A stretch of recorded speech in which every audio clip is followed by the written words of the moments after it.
So this is question number 16, and it wants us to determine all zeros of f of x such that 2x cubed minus 9x squared plus 14x minus 5 is equal to f of x, given that 2 minus I is a 0. And it wants to know how many real zeros must we have.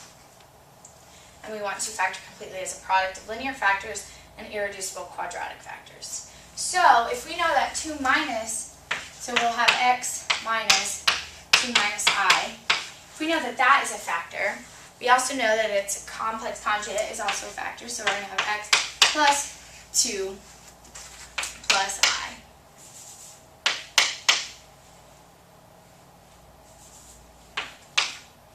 As a factor. So when I multiply those together, that gives me x squared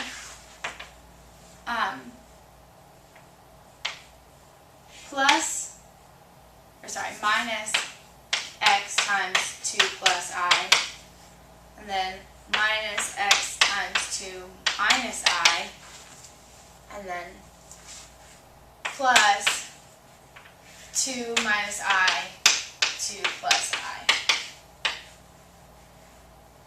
Yes. Okay, so this is our function. So we get x squared minus 2x minus xi minus 2x plus xi, and then plus, this gives me 4 plus 2i minus 2i minus I squared.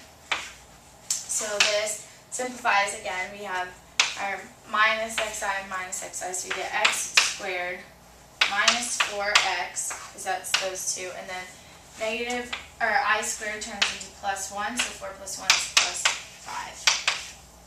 So this is my function that I get when I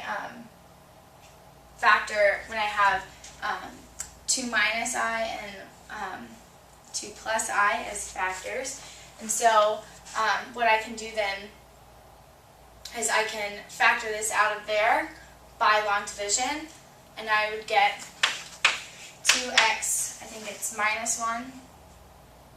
Yeah, minus 1. So I would do long division and factor it that way, and I get 2x minus 1. So my zeros, and it says how many real zeros must it have? And the answer is only 1, because the zeros of this are imaginary, and so that is x is equal to 1/2. But all of my zeros are x is equal to 2 minus I, and x is equal to 2 plus I.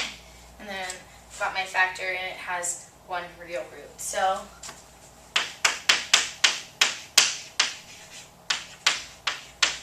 that is how you solve problem number 16.